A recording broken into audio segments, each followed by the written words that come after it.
All right. Well, by the way, hi, Rip Artist. If you just came in, then I caught you right in time. If you've been lurking for a bit or I missed you, I'm sorry. And hello. And of course, to Bane as well. And it's moving east, Jurassic.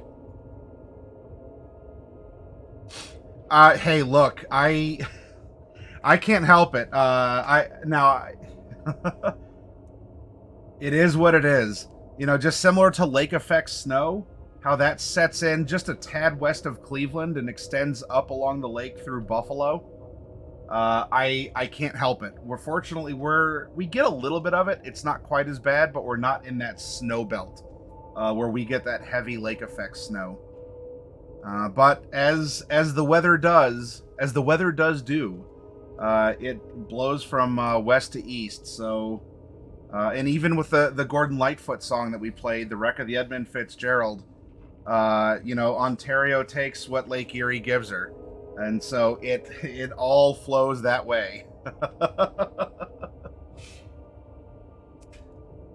So tonight, let's talk about vampires.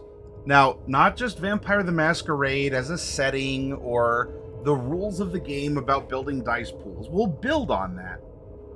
But if you missed it, then that's cool, because we'll touch on the things that we talked about before.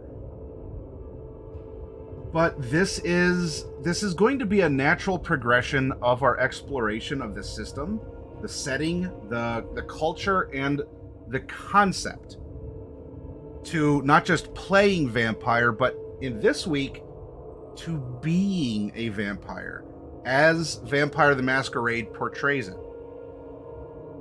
As you can imagine from the title, it does what it says on the label, and you are going to be playing a vampire of some variety or another. For in this system, unless you deem otherwise, there are many different kinds of vampires. Who have different abilities, different strengths and weaknesses, even those who might share a very common similarity.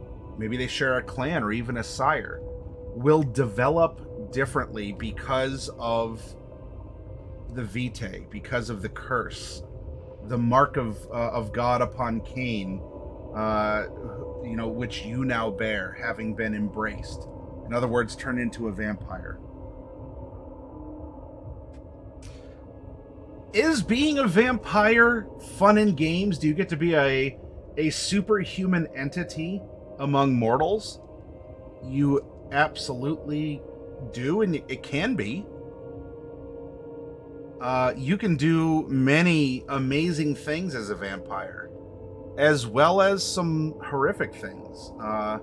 Horrid enormities, we could probably even call it, because you don't need to do many of the things humans do. Not just physically, but emotionally or socially. You look human,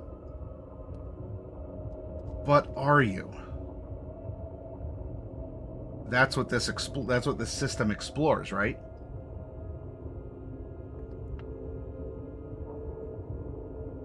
Now, there's a lot in this book that I'm going to skip over some parts here, because I will presume, this is me being presumptuous, I will presume you know what a session 0 is, or that you understand that you very much, through role-playing, have... What did you hear that? You very much have the capability of being someone that you aren't. You can challenge yourself to think differently, act differently. You might have a character that has different religious or political values or ethics than you do. Playing a character like that does not, in real life, mean that you support or endorse or live that way. But it is an interesting way to walk in another person's shoes, to try and understand something, or even if you are keeping the horror personal. exploring that horror through this proxy vessel that is getting to wade through these waters of distress or various societal ills. Or, because I like the phrase, horrid enormities as well. So the book, as you'd find in many other RPGs, it will tell you it's okay to play a character that's not you, and give you some tips and tricks in doing so.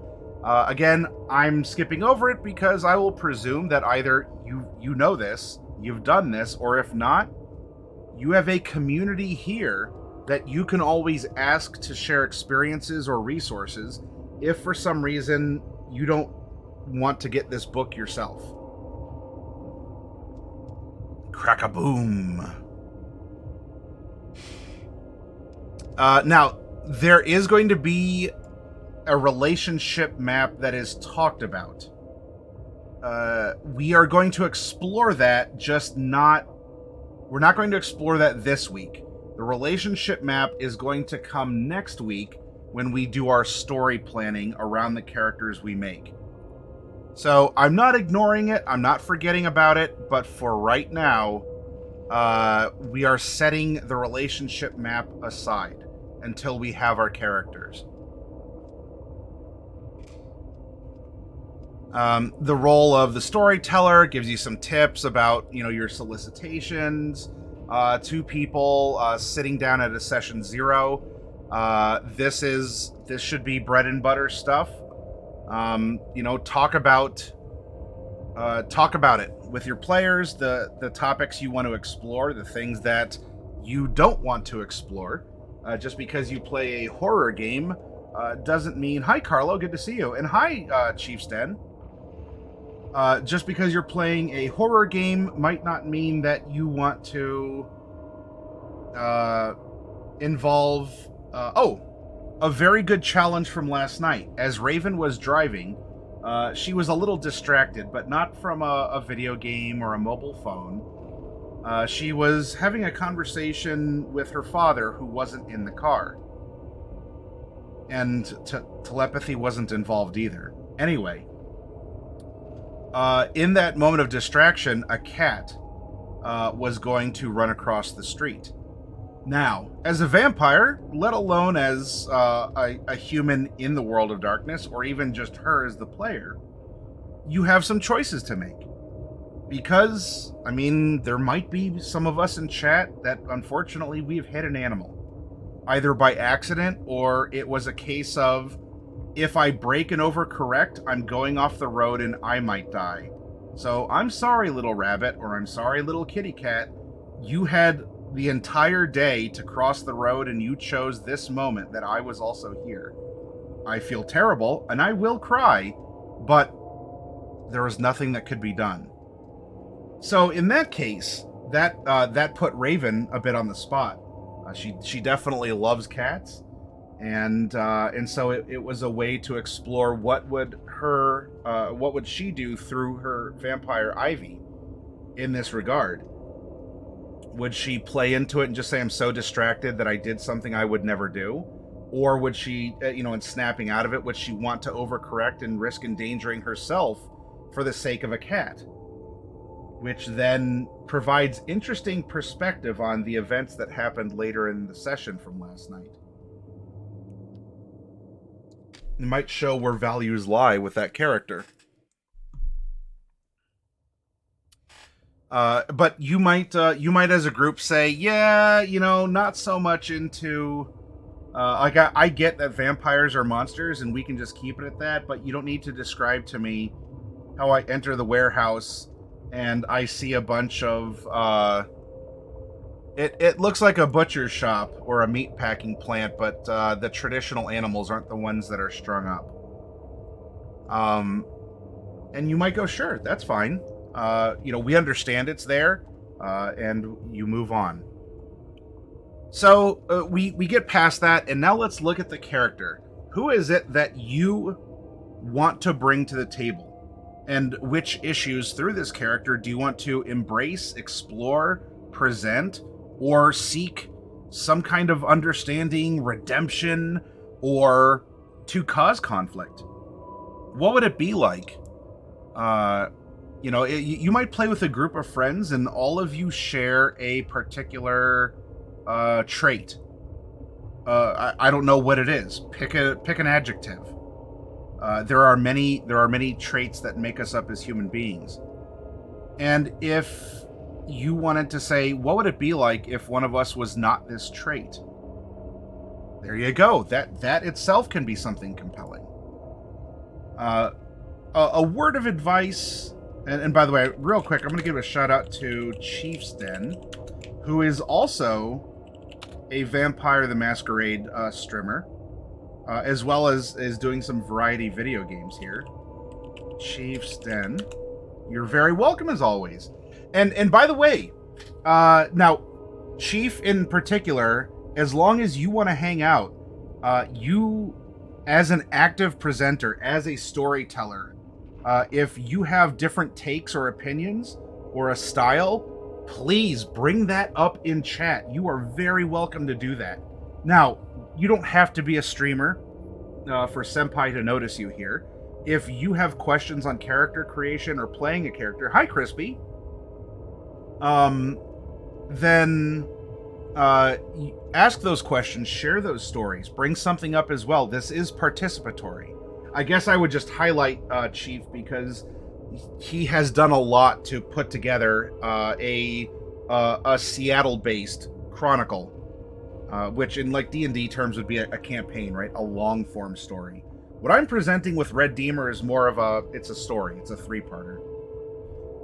And so yeah, Chief, if I get something wrong or you want to add something to what I'm presenting, you are welcome to do so. Because when it comes to VTM, at least 5th edition, you have partaken in it longer than I have. And if I mess something up, or even if I just misread something, hey, point it out. By the way, Crispy Bangs is also a varietal streamer that has joined us here too. Crispy, howdy, and I will give you a shout out in a moment, but I believe the command is on cooldown. But thank you for joining us, my friend, and I hope that you're having a blast. I imagine you're continuing your Baldur's Gate 3 playthrough. He has an orc barbarian that is chef's kiss. If that is not Crispy, then I don't know. I don't know what else could be.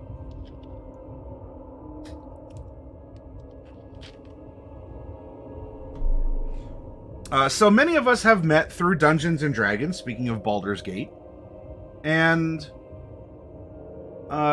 there might be a familiarity with that you have on your own, or you've stuck around through enough workshops and character build sessions that we've had here in the Hero Zone, where you know that your D&D character sits atop a stool with 3 legs, right? You need a minimum of 3 legs to keep a stool stable. And that is race, class, and background.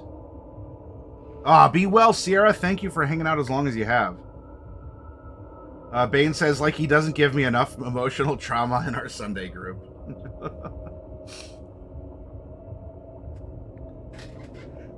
He mixes it up. You need a force like that to keep things spicy and interesting. In Vampire, it's not that it's more complicated, but there's different stresses on different parts of your character. And here is the walkthrough. Here is the concept for how you are going to enter the world of darkness, interact with it, and see if you can walk that fine line between the immortality that is now a part of you and the humanity that you just recently departed, and you must interact with on a daily basis without being discovered.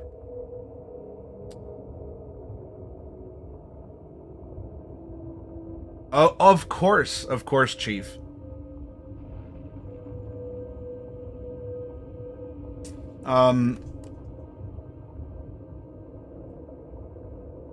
What I'm going to be presenting to you all will be the more complete package to consider. Just as in D&D, you might say, oh yeah, I have an elf fighter, and etc., so forth. Elf fighter can be a descriptor of your character for sure, but that doesn't necessarily tell us a lot about that character.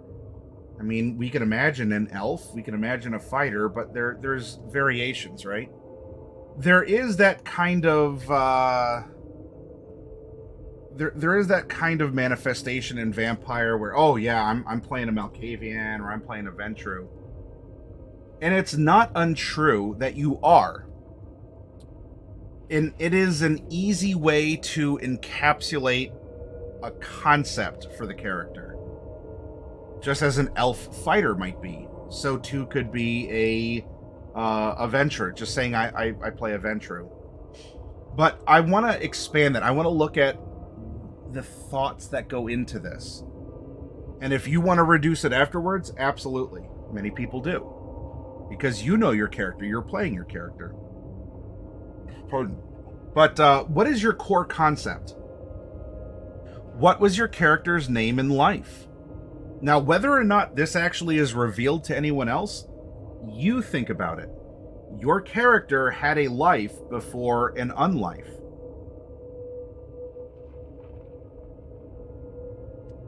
What was it? Who was it? Were you a middle manager in a dead-end job who absolutely hated your life? You wished for something more and better, and when you got it, maybe it's not quite what you thought it was now as a vampire? Were you some super popular streamer?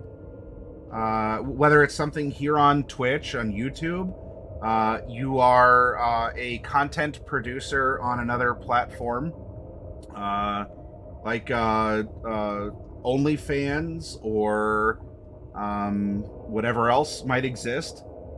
You know, you're whatever, a political commentator, you're an e-girl, you're a whatever else. Was that your life? Is that what you did? Think about that. Because you were a person before you were an arguable monster. Where and how, or where and when were they embraced? You, as the character, may not know your sire, but it's not a bad idea for you as the player to have that information in mind, because maybe it can come up later, or it's something you can tell your storyteller, that my character was embraced and sort of thrown to the side. I as my character do not know my sire, but you pass the note. It was her the whole time. Think about that. When did this crossing over happen? And how? Were you at a party? Were you coming home from bowling league? Were you what's the scene with Agent Smith in The Matrix? Were you helping your neighbor take out her trash?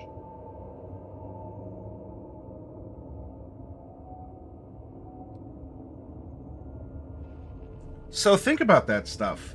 You may no longer be human, though there are some chronicles that you start as a human and you play through your embrace. And you play from night one. Or that might be the pre-game, right? That's the lead into the greater series of events where you make your human, you die. That's part of the process. And then it might even be 10 years later, and now you are this neonate vampire. Welcome back. We're talking about the considerations for your character as a human. Think about your character as a human first. Then we layer on what happens through your vampirism. Clan and sire. Pick your clan, write your character's sire on the relationship map, along with relevant SPCs. Now that's not... that could cross over with SCPs, Secure, Contain, Protect. SPCs are storyteller player characters, otherwise known as NPCs in other games. In Vampire, your clan is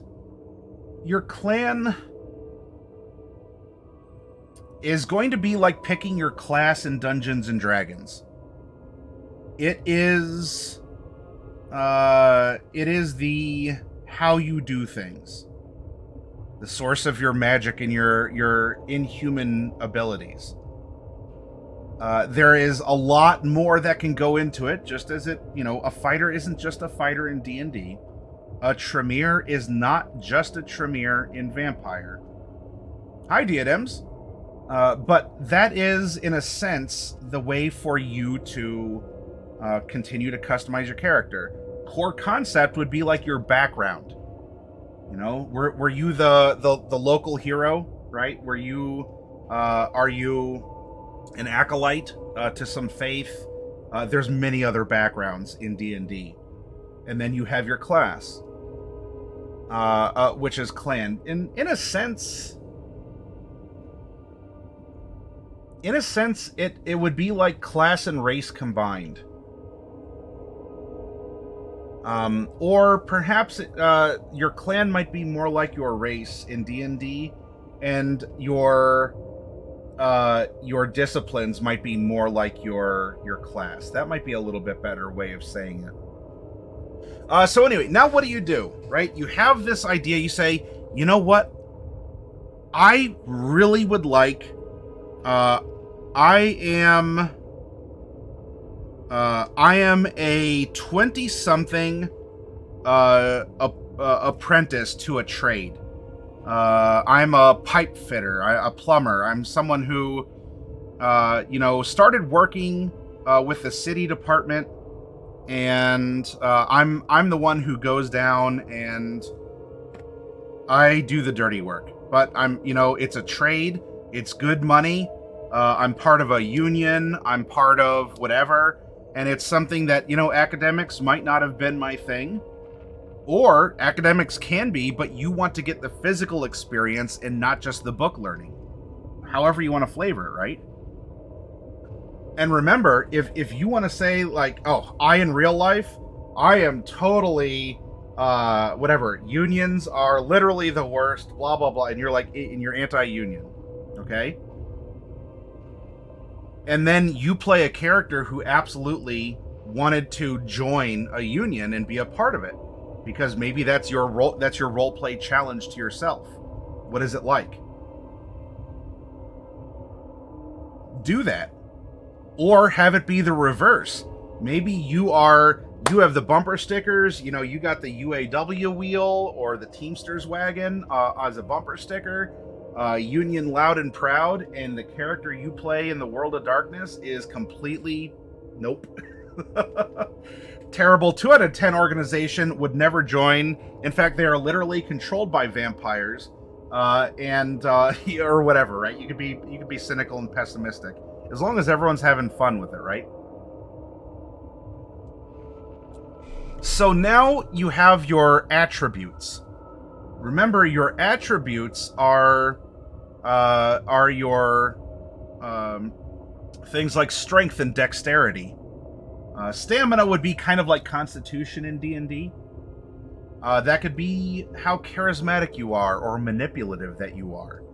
An attribute is one part of you building your dice pools. Because your dice pools are usually an attribute mixed with a skill. So you take one attribute at 4, 3 at 3, 4 at 2, and 1 at 1. And the others, you can work on that.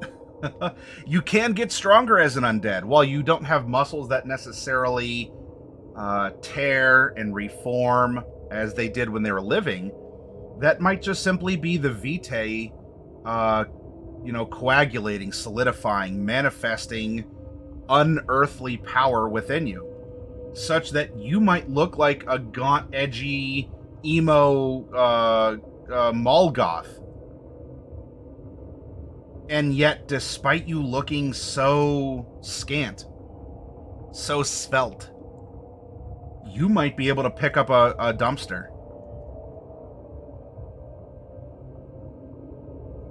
even while looking that way.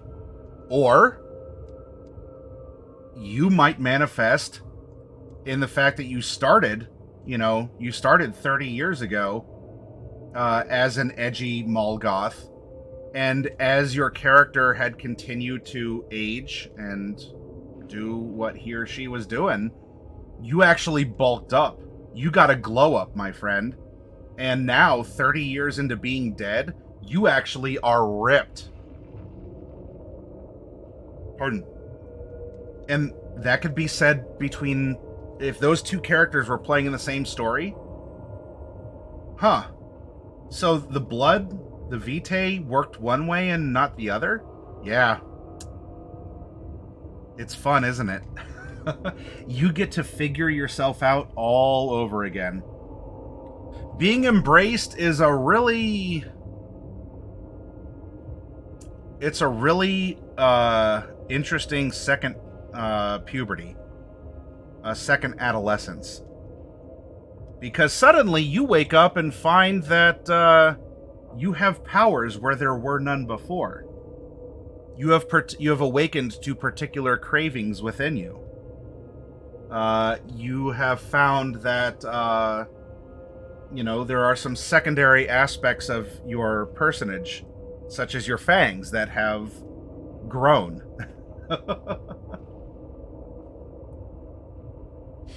Yes, big gains, but the question is, Batispada, are they achievable natty?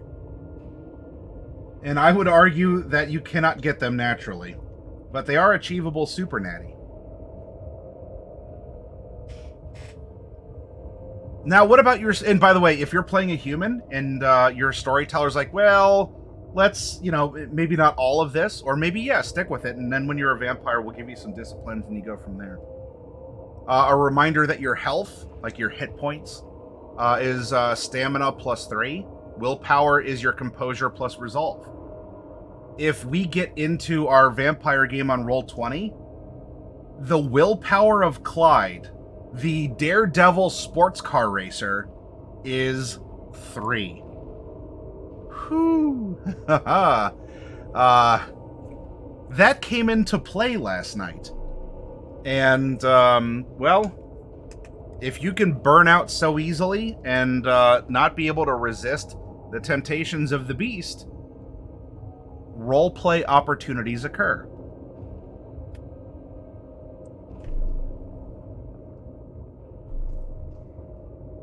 Rip Artist says, what happens, per se, that you got a ton of hardware in you? Does that stay and become enhanced, or is it spit out of the body upon your creation? That is an excellent question. If you were embraced and you had a pacemaker or a plate in your skull, or you were born with just without a leg, or you lost it in your in service, in the military, or in a factory accident, or maybe you just did something very stupid as a kid, and that has been your lifelong reminder that maybe you shouldn't have done that stupid thing. But nope, you had to show off.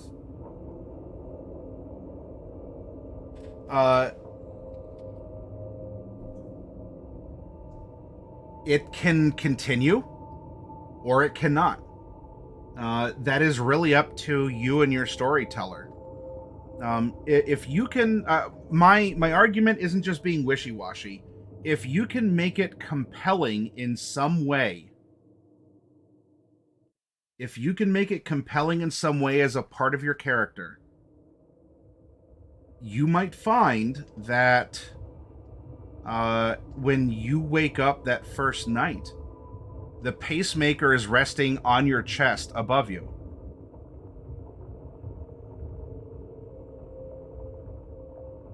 Because it was not a part of your body, of your body's physiology anyway, and it was rejected as your form was, in a sense, locked in as a vampire through the vitae.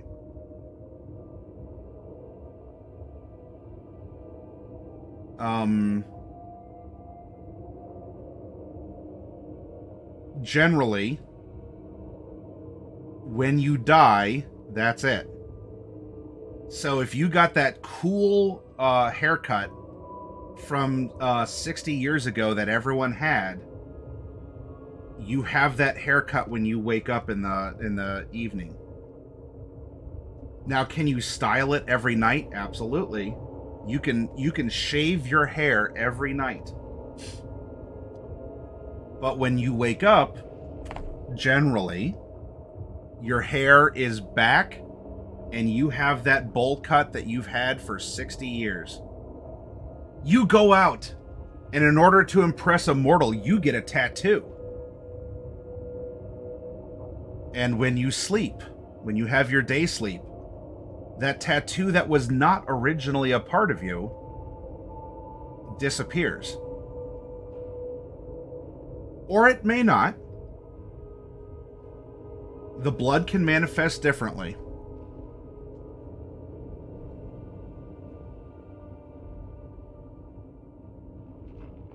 I believe, and Chief, this might be an addition in the player's guide that recently came out. I believe that there are some merits that do allow you to do things like grow your hair on purpose, or to be able to retain, features like dye or tattoos.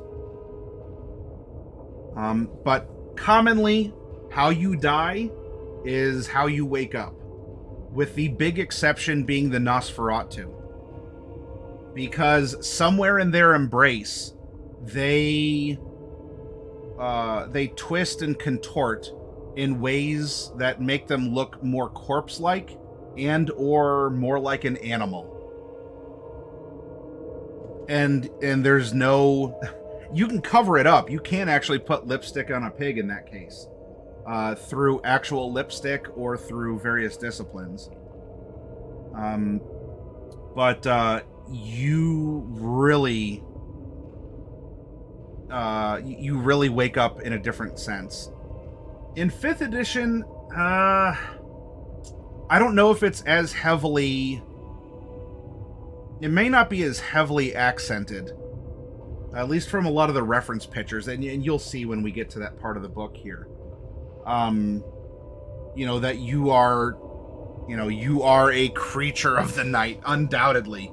You are just a walking masquerade breach, maybe except on Halloween or the set of a Ripper movie, where there's some major coincidences between how you look and how the xenomorph looks, okay? But this is what I mean about making something compelling, Rip Artist. Let's say that you have someone who died and was missing... someone who died and was missing an arm.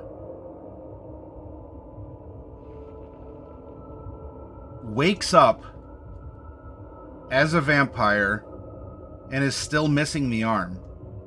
Maybe it's an option that the ST says, oh yeah, you can regrow it, but it's going to cost you an extra blood every night, and you're not going to get to keep it. Whatever. You can negotiate. And you say, wow, all right. And you start researching. Maybe because I'm undead, there's got to be ways. If I've entered a world of magic and undeath and all this other stuff, there's got to be a way, right? And you almost become the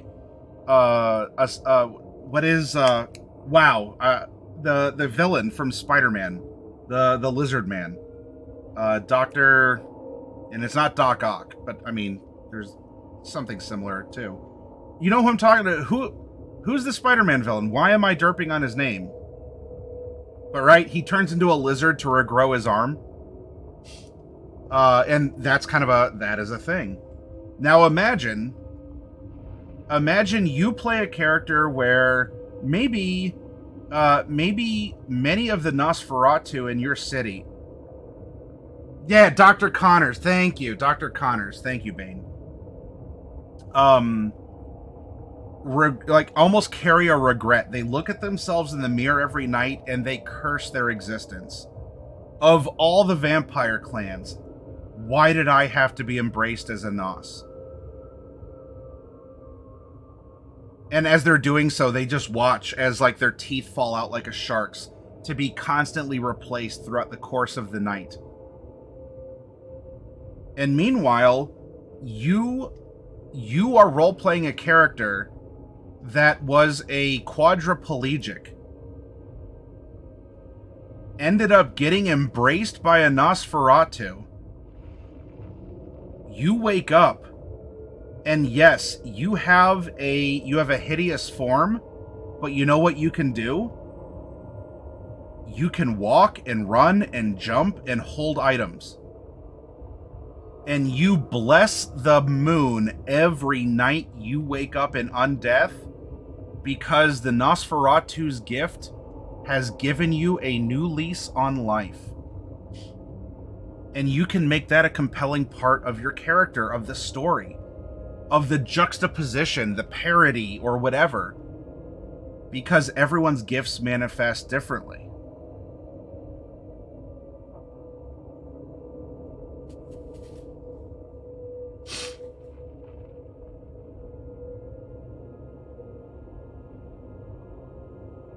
Uh-oh.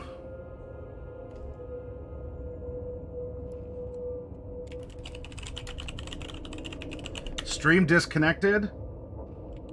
Trying to reconnect. I still have internet otherwise, it seems.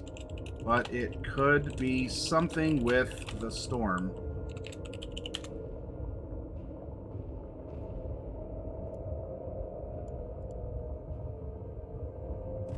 Pardon.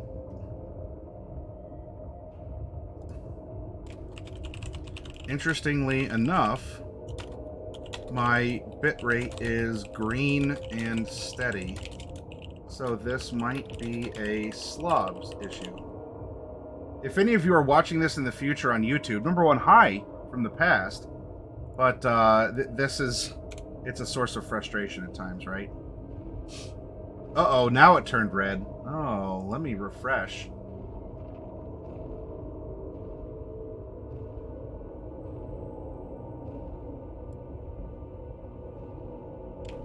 Now it's red. Womp womp. But I think I'm back. I think I'm back.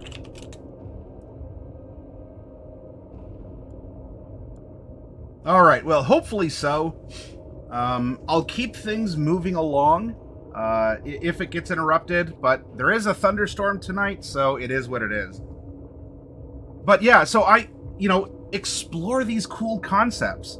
There is no one mold nor form for your vampire character.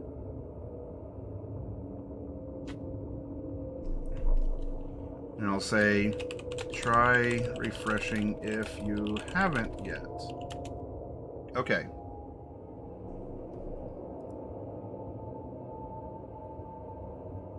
We should be back. Hopefully we are back. Because I can see you up here, and I don't have the error anymore.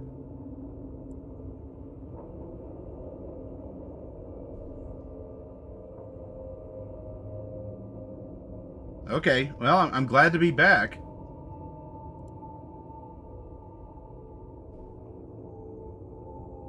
I don't know why it's suddenly unstable, besides it could just be the storm.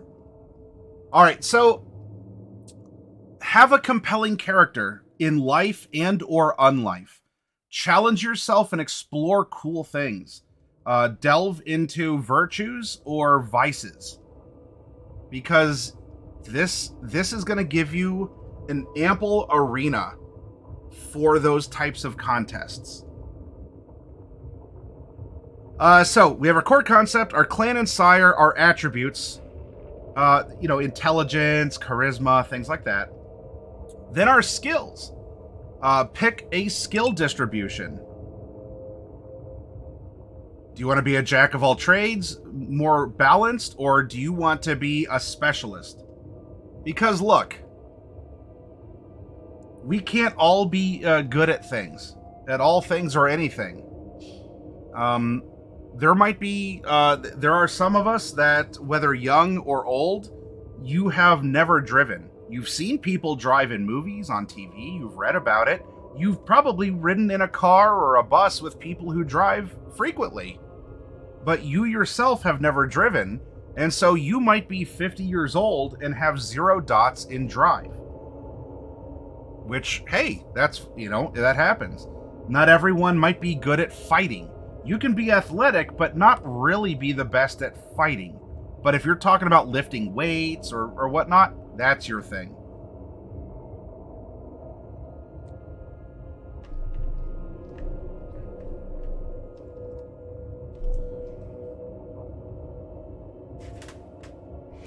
Then your disciplines. So, as I corrected before, choose 2 of your clan disciplines, put 2 dots in one and 1 in the other. The disciplines might be a little bit more about the class in D&D.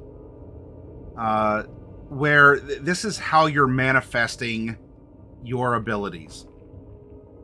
Each clan, most clans have 3 disciplines available to them. So in this case, you get 2 in one and 1 in the other. If you're playing a caitiff character, in other words, you do not have a particular clan or somehow like mixed blood or a lineage, or you might have been embraced one way, but you weren't taught by your sire or someone in your clan to foster those latent abilities. And caitiffs are definitely more, and thin-blooded characters. Caitiffs and thin bloods are very much a please talk to your ST. Because an ST might say, you know what, if you're playing a caitiff, there are things that are more just, they're a part of you, like potence would be, or fortitude would be. And those might be things that can be more freely taken as a caitiff. But after you're embraced, if you don't have someone to teach you, I don't know, and Chief, you can correct me if I'm wrong, I don't think Caldonic sorcery is something that exists in this edition. But if you don't have someone to teach you Caldonic sorcery, can you, by the rules, take Caldonic sorcery as a caitiff? Well, this does say choose any 2 disciplines, so yes, rules as written, you can. Would your storyteller say, no one has taught you Caldonic sorcery. No one has helped you to awaken a mystical part of your blood to invoke in that direction.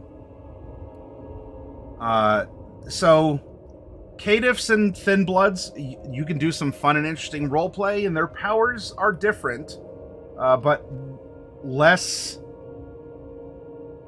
categorized by the book than the other clans.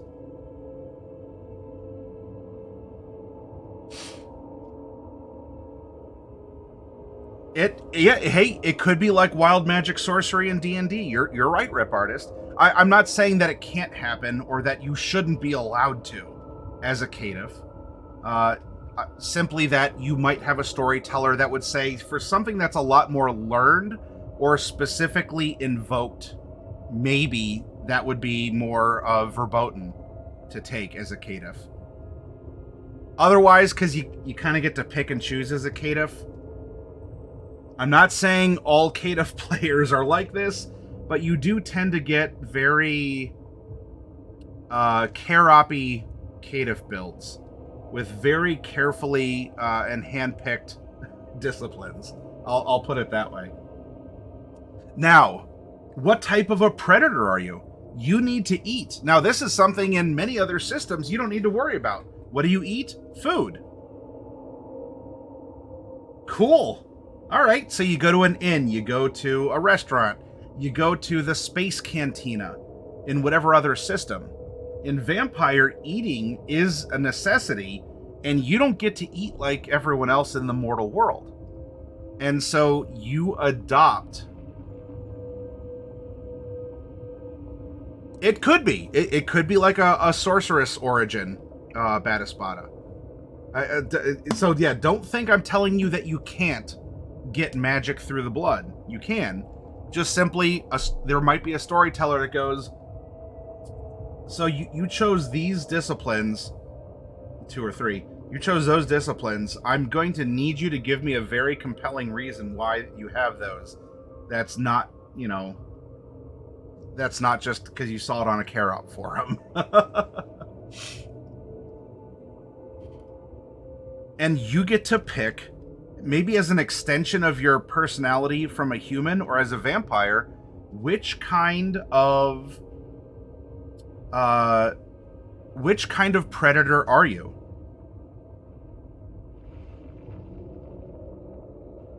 And there are different types that we'll get into.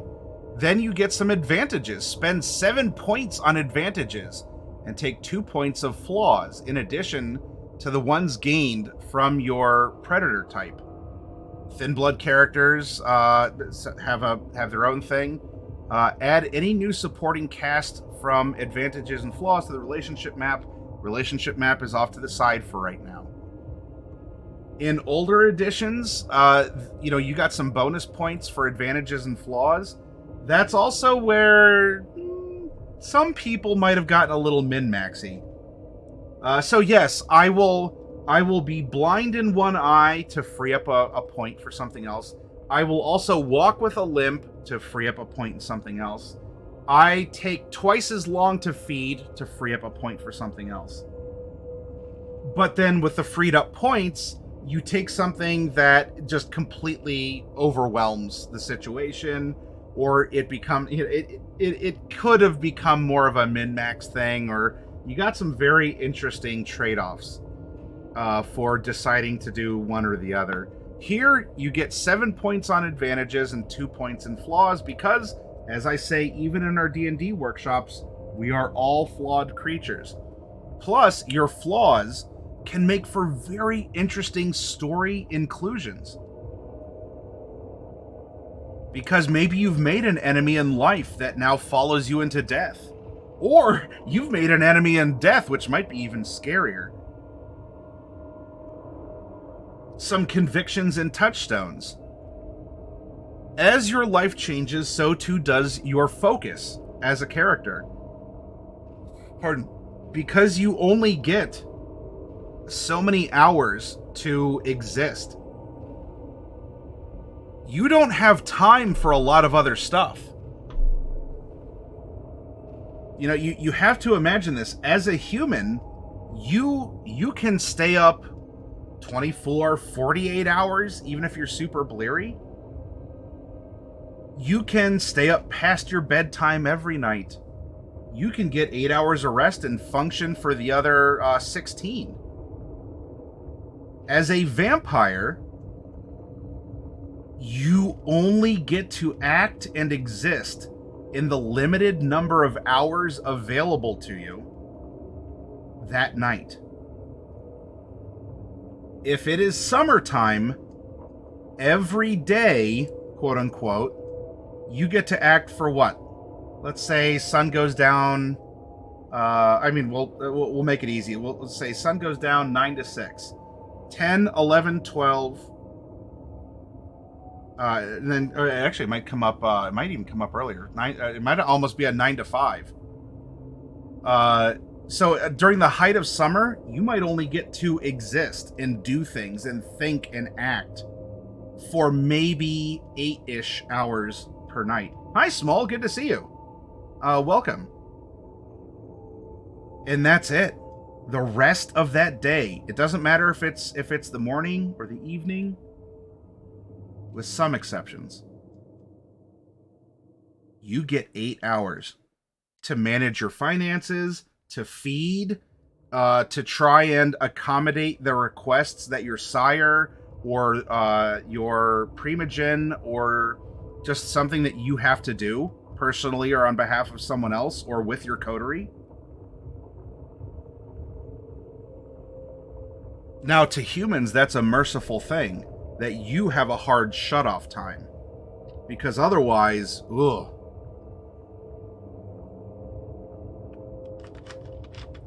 Vampires should be moving like migratory birds. You might find that. I've not gotten to play in that, but it's something that, especially with modern transportation, There might just be, floating courts that go between the hemispheres or stick to the equator to try and maximize their amount of nighttime. Though instead of the concept of the eternal summer, it's more like they're chasing wintertime when the nights are the longest. Yeah, exactly, Small. Although, you have to be careful because moving to Canada in the wintertime can be dangerous with as cold as it can get. Because remember, you do not have a source of heat. And the further north you go, the less people there are, and animals may not be an option for you. And you might move to a small town of 100 people where it is nighttime for 14 hours of the day. But if one of those people goes missing, everyone in town knows. And maybe they don't take so kindly to the newcomer.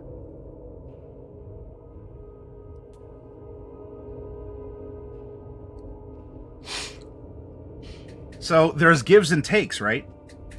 So anyway, your convictions and touchstones, because you only have so much time to focus on things, to pay attention, and you have this beast within you. This might narrow or further define some of the things that you believe. This might take you from someone who is a devout atheist in life, and you become the most pious, religious, practicing vampire that exists. Abrahamic religion or otherwise. Because you... you died, and yet you aren't. And then you learn about all this other stuff, about whether it's the Canaanite story, or it's something more akin to the Kindred of the East, or something else. You discover the supernatural exists, you might be a very pious person. The touchstones come in the form of, for these convictions you now hold, and that are very much a part of you. There is someone who exemplifies that. Because of your detachment from humanity, you need a human to be this example. Maybe, sorry, weather alerts, everyone. Maybe it is, when you died, you had a newborn son. And, as you were the father expecting this child to come into the world, you wanted the best. You wanted to protect this child at all costs. You wanted to make sure the world was a better place. And you had a hope of some kind that solidified in your undeath after you turned. And that's your touchstone, as you get to watch your son grow up over the years, though you may not be able to ever interact with him. You watch him grow old and have a family of his own, but in so doing, that example in front of you helps keep you humane. It helps preserve your humanity. And heaven help anyone who messes with your touchstone. Usually the storyteller. And then you set your humanity to 7. Then, together with the storyteller and other players, decide what is your generation, or generally what is the level, quote unquote, of your vampire. Are you a childer? You've been embraced within the last 15 years. So you're thin blood, or you're some other sort of fledgling, 12th, even 13th generation. Blood potency has a mechanical effect. Don't worry about that right now. You're a neonate. You've been embraced between 1940 and a decade ago. So, character creation plus 15 experience points. Or maybe you're an Ancilla. Singular, Ancillae, plural. Embraced between 1780 and 1940. And it gives you some extra options, including some built-in humanity loss. Because look, at some point since 1780, you may have just done a boo-boo, and you're not as humane as you once were.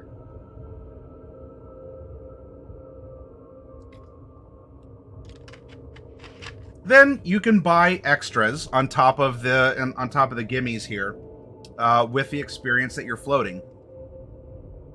And maybe your ST says, you know what? Yeah, all of you are like, you don't have to be between 1940 and a decade ago. You all can wake up, and while you're technically fledglings or child are here, I'm gonna give you 20 experience points because maybe we're all new and I want you to have a little bit more fun. Cool, for that story, that chronicle, why not?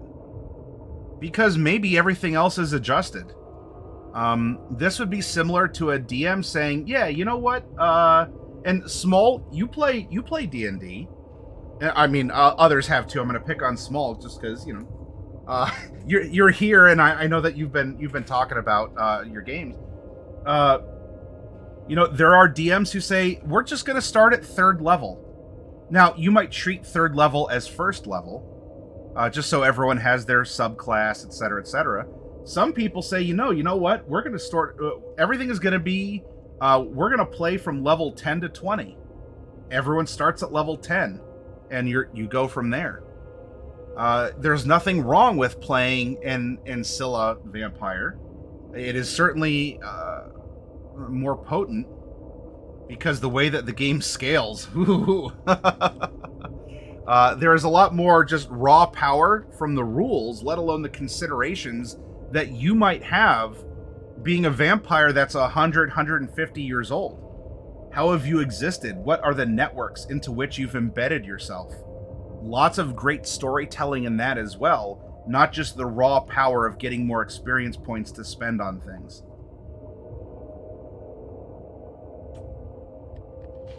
GMV, hi, by the way. You want to be a hero? You start at level 1 and work for it. Hey, that's what Chroma Company did, and that's why it took us 4 years of broadcasting to have everyone go from level 1 to be the big damn heroes at level 20. And they earned every single level they got, too. Small says, start as a commoner. I've been trying to design a level 0 module where the player characters start as commoners. A lot of that is actually gone into... look at the Eberron setting, Small. You might find a lot of inspiration there. Yeah, exactly. So that's stuff like child adventures, or, before you went to wizard school, or something along those lines. Level 0, because Eberron tries to keep things lower level, like more street level kind of a thing. That's effectively your background. You're a commoner, you get your background and your racial features, but you don't get your class features and a lot of other stuff. So yeah, that's that would be the direction to look at for that as well. And playing level 0 Small, I have run a kid adventure that led into a grander campaign in order to tie everyone together. Tons of fun. Especially because you are playing with a more limited set of resources, and there's a unique challenge to that. So anyway, ask yourself. I know, it's bright. What do you do in Vampire? What will your character reasonably be touching upon over the course of a story or a chronicle? You're gonna hunt for blood, struggle with the beast, build and break relationships, hide from or fight the Second Inquisition, rule the streets, protect the touchstones of your humanity, rise to power, plot against other kindred, unearth terrible secrets, face the consequences of being a monster, and maybe even fight radical primitivist werewolves. And totally not a mage. They're the ones who wrote this. In other words, you might actually get to find ghosts or zombies or werewolves or other supernatural creatures. So here's an expanded list on what we talked about, because the city could be important. Your age and generation come into play. Think about the faction or the sect here of vampire that you wish to represent. Maybe you are an anarch, and really you have your undead friends and that's it. Or there's a loose affiliation of anarchs who reports to a baron instead of an organization such as the Camarilla or the Camarilla. There are two L's, and that's kind of the old world style way of saying it. And you want to be a part of the Ivory Tower with all of its, benefits and flaws and manipulations. Flavor the game. This would have an impact on your character. Maybe you're super loyal. Maybe you're skeptical, but you're still a part of it. Who knows? You can explore Caitiff stuff, Thin Blood stuff as well. Here it gets into the explanations of what we went through. Creating a Thin Blood character, it's a special thing, and your ST might say, I don't want Caitiffs or Thin Bloods in my game, just as in any other game. You might have someone say, no, there's no tieflings in my D&D game. They just don't exist in the world. I'm sorry. Yes, they're in the player's handbook. No, they're not in this world. For the Red Deemer, I told my prospective players, there's no Tremere. Not that they don't exist, it's just that Tremere is not a clan available for my players to play. This is the relationship map that was talked about. It's a big old, how do you connect them together? We're going to come back to that for purposes of establishing a story here. So a lot of samples, you can read this if you don't have a book, if you don't have your own copy of Vampire the Masquerade. I happen to know someone who can get one out to you. Winky wink. Though if you do have a friendly local game store, please give that small business your business if they've earned it. And if they have to special order it in, hey, cool. They might be able to get it to you within a week, 2 weeks, depending on their order cycle. But it means a lot to small businesses like friendly local game stores for you to pick up a book through them instead of getting it online somewhere. There's a lot here. I don't need to read every word to you. You can read the words. You can read these suggestions about getting you to think about your embrace and after, about the generation you're playing. Don't get lost in the weeds, because if you're a newcomer, you might have a storyteller just telling you straight up, everyone is going to be 12th generation, and here's your pool of considerations. Now build your character with them. Oh, nice and easy. Ooh, pardon me. Sorry. You might be able to individually or as a group build your characters, and at the same time, look at the type of coterie that you want to run. A coterie is a party, right? It's your group. And a nice quick summary sheet, your attributes, manipulation, stamina, intelligence, wits, your different skills, and what it generally conveys. What is the very quick elevator pitch for each of the clans, the Bruja, the Gangrel, the Malkavians, the Nosferatu, Toreador, Tremere, and Ventru, and there are other clans, but that's for another time.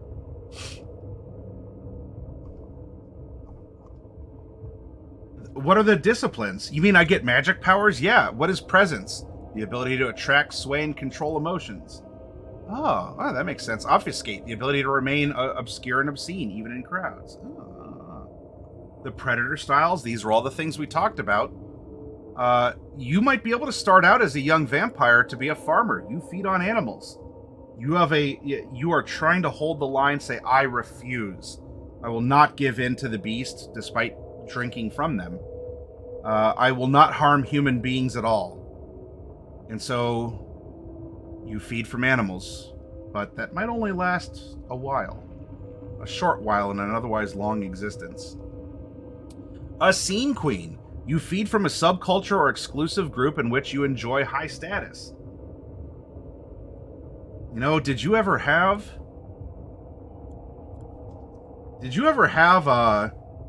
a group get together with a favorite streamer on Twitch, and they all invited you over, and everyone had a good time. But man, after that party, a couple of you just, you wake up kind of groggy and tired. I mean, I must have partied too hard. Well, you also provided your scene queen with you provided your scene queen with some nourishment for that after stream party. Your backgrounds as well here. These are things like your advantages and your flaws, right? For other advantages and flaws, there's more. These tend to be very popular ones. And the type of coterie that you wish to form. What is the point of you all coming together? Are you a blood cult that you control a human cult and feed from them? Are you champions? You fight for a good cause. You fight in your unlife actually for some mortal political cause. Or you fight because you are anarchs, and while maybe you don't want to see the cam torn down, you want to see them dislodge the stake, not from their heart, but apparently that has been shoved up their rears, because they're walking around all hoity-toity, and you are champions, to the cam to try and bring about this cultural understanding. Maybe actually you fight for a primogen and you're sent out on missions to go track down Masquerade breachers, or it's more of a mission-based thing. But yeah, there's a lot here to really delve into. Do you have to memorize every single term? Absolutely not. Don't get lost in the weeds. Don't let this prevent you from playing this game. Going, I don't know, there's a lot of words, and I just don't have the time to memorize words. You're telling me I have to look at and consider all these different ways of feeding? No, you could just do a quick gen, or just go, you know what? I'm going to roll a die and go with that. Or your ST might say, you know what? All the Predator styles are here, except none of you are allowed to be a Cleaver or a Blood Leech. Why? Reasons? Or if everyone in your group is an alley cat, and it's absolutely fine to share Predator styles. Not everyone needs a unique one. And one of you is the consensualist.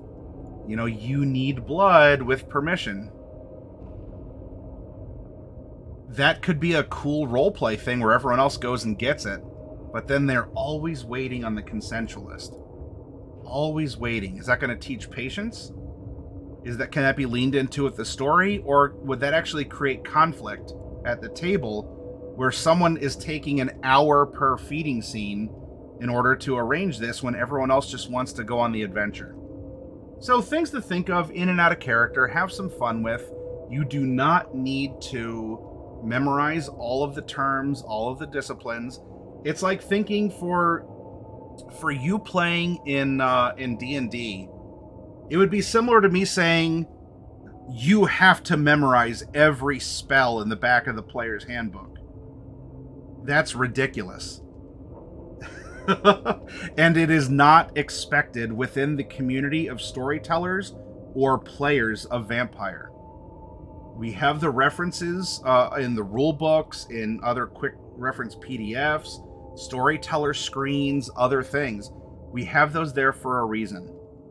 And so if you're looking at starting a new system like VTM, don't get caught up in the terminology. It's there and you can reference it. And just like with any other game, including whichever favorite one you have, it is in the culture unreasonable to expect newcomers, and even to a degree old-timers. How long have I been playing or running D&D? I don't have every spell memorized. I don't have every condition memorized in D&D. So don't panic. Don't get hung up on this. Dive into what is going on here. What's happening? Does this look cool and inspire some sort of something in you? Then there you go.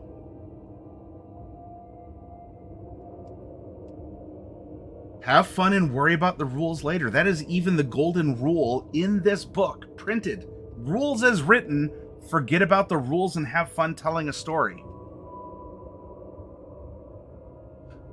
So there are some other things, little details, what kind of equipment, any other little quirks, your general appearance, and go from there. This expands upon, what does it mean? Right? You have 5 dots available. Technically, you can go above 5. But, if you encounter something with more than 5 dots, good luck. Good luck. So if you have a strength of 1, you can easily crush a beer can. With 2 dots, you're physically average.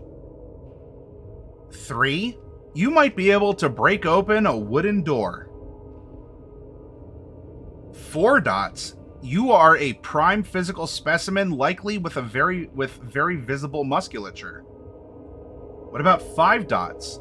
You are a true powerhouse and can likely break open a metal fire door, tear open a chain link fence, or snap open a chained gate.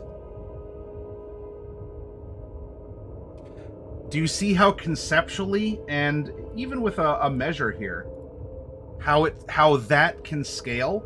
And even then, maybe you and your storyteller negotiate something different in that scene. When you have 5 dots, everything scales in a general sense. You can reference the book and read it. Do you have to memorize that specifically 1 dot of charisma means I can speak clearly, though few people tend to listen? And this limits you to just this 1 sentence in the rulebook? No. It's fine. If you have 0 dots in charisma, does that mean you can't speak clearly? No, you might be able to speak clearly, but there's just no presence. Not the discipline, just... You're just really not noticeable because of your personality traits or the way you express yourself or whatever. You can still function. People won't, turn away from you. At least not like they would from an overt, like a Nosferatu. Maybe when you open your mouth and you try and use charisma, they might go, "Oh, that's an opinion. Oh, wow. All right. Well, I'm going to go over here now." And then they do. But yeah, just go over it, read through it, see how things generally scale. See how things generally work themselves up. And lean into it. Negotiate throughout the course of the story with your storyteller. And go from there. Here are the skills. I'm not going to get into each and every skill. But they are here. You can read them. You can specifically choose, make notes on the dots and what you can do, or if you have a special exception or exemption from your storyteller, and go from there. So the last little bit, that's a familiar scene. What's going on there? The last little bit is that there are flowcharts like this PDF that also can take you through. The book can hold your hand pretty well through it. But, get your character sheet. If you want to take a clan quiz. In fact, I would be interested in what you all get if you go to worldofdarkness.com and take the clan quiz to see you as a human, be honest with your answers. Not that it gets reported to me or anything. But I would be interested if any of you take this clan quiz on worldofdarkness.com, which clan you would get. But, look through here. Here's a breakdown of the clans if you just want a quick consideration. And follow this step by step. Remember, Jack of all trades was in the book, but if you're a visual learner, go with a chart like this. How old are you? What kind of a predator type are you?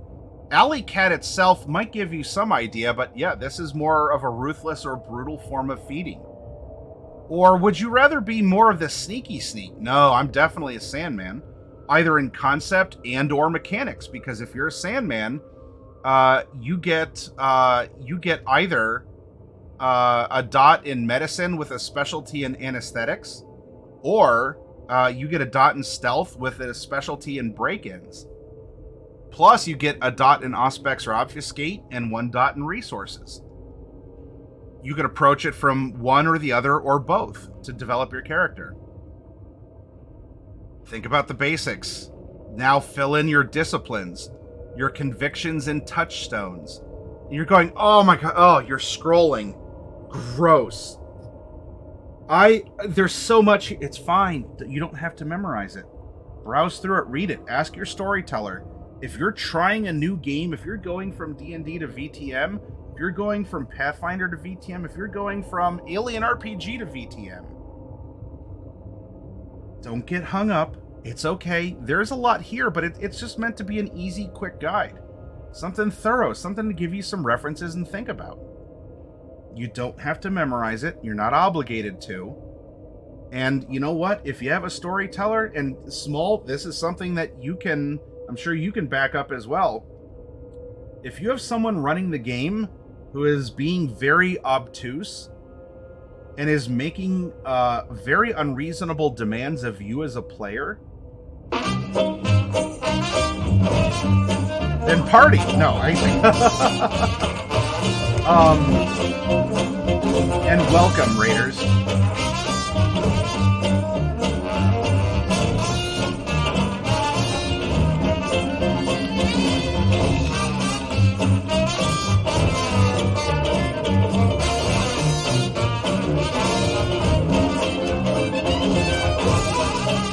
Welcome, Dingo Panic. I hope that your Tom Clancy's Rainbow Six Siege game was going well. Thank you for coming in here in our VTM character building overview. I was going over how if you're coming from another game and you see something like this, don't worry. And if you do have someone who wants to run a game but is being very obstinate or saying, no, I demand in your very first game you have to memorize every dot of everything. You know what? There might be a reason that storyteller's looking for players, because that storyteller can't keep them. That storyteller has that low charisma. So, relax and have fun. If your core concept is, I was a top-level executive accountant at, who got partnership at the firm before being embraced, and then you are embraced as as whatever, and you find that in your death you have lost everything because your partners cashed in your life insurance policy and destroyed your reputation in to fill in the power vacuum left behind by your death. And now you had a riches to rags story in your embrace, and you're going to fight your way up from there. Or maybe you even find that your embrace you were made a pawn in something greater, because there is a rival clan that is controlling your other partners, and you have been stripped from it in order to become sort of an inside agent in a grander power play among Ancilla or elders or something else. And it's compelling. It's interesting. Yeah, absolutely. Absolutely, I can, Dingo. So all of that is here in a summary, and of course, it is in the core rulebook as well.